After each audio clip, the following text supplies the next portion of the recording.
All right, this is another article that's been released in regards to a slight change in the way that Nibiru is traveling through our solar system. So, do I agree with it? I don't know. Maybe, maybe not. I don't know yet. It's too early to tell. Well, let's listen to what this interview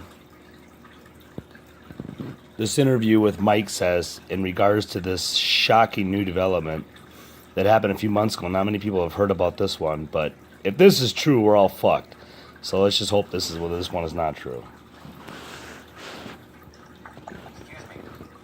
Scientists and astronomers at the Russian Space Agency have made a startling discovery that could dramatically affect life on Earth before Nibiru reaches perigee in early 2021, says Russian astrophysicist and Planet X whistleblower Dr. Damir Zakharovich. Last Tuesday, astronomers at Russia's Vostok Antarctica Research Station were conducting a routine survey of Nibiru's transit through the solar system when they noticed frenetic discrepancies in the planet's orbital and rotational mechanics. Until last week, all 7 planets in the Nibiru system spun counterclockwise on their axes. Now, they have inexplicably begun spinning clockwise. Moreover, the outermost orbital, commonly called Nibiru, displayed additional aberrations that defy conventional laws of physics and astronomical sciences. In addition to a shift in axis, Nibiru's orbit around the Nemesis star has also switched from a counterclockwise to clockwise motion. What's more, Dr. Zakharovich said Nibiru's overall mass has increased by 10% in the last 6 months. These changes, he added, have puzzled the scientific community and clearly illustrate that Nibiru is a scientific enigma that behaves differently than all known heavy mass transitional celestial bodies. Nibiru's changes do not bode well for Earth. Quoting him, "While we are stymied by the changes we cannot explain, we do recognize they pose a perilous situation that could, I say could, significantly increase damage to this planet when Nibiru reaches perigee in February 2021, his date, not mine. We know the system has a tail of fiery debris, millions of asteroids and micrometeorites.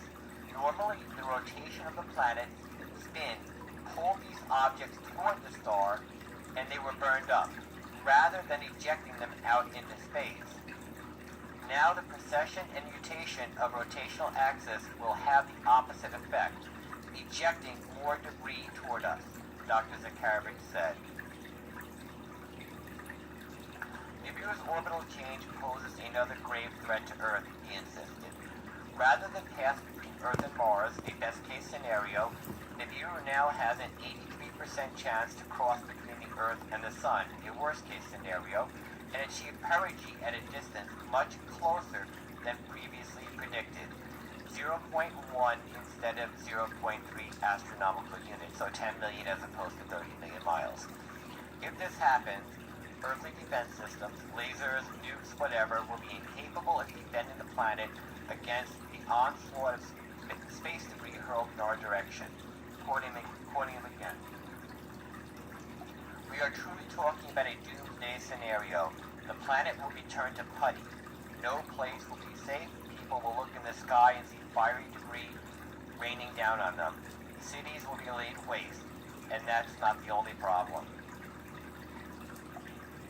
Besides Nibiru's axial tilt and perpendicular variance relative to the Earth's southern hemisphere, its increased mass will strengthen its magnetic pull on the Earth.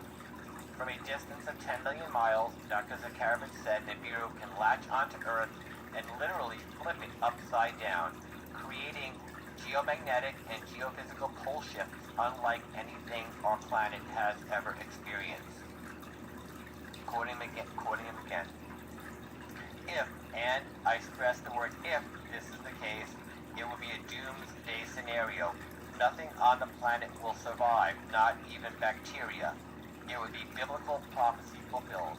I hope this doesn't happen, but things don't look good right now. Asked if the Russian government shared its information with other foreign powers, Dr. Zakharovich said he believes Vladimir Putin signaled the disturbing revelation to President Trump when they met in Paris last week. And that concludes the short article I wanted to read. Thank you all for being here. Again, if you appreciate the channel. All right. Well, there you go. So, this is what Dr. Zakharovich had to say a few months after the fact that he already had the meeting, or the interview with Mike. So, as of right now, things are not looking so good for Earth. If this is true, we're all fucked. So let's hope that this thing will stay away from us and stay at least 0.3 astronomical units away from us, and we should be good to go. If it gets any closer than that, well, kiss your ass goodbye. All right, goodbye.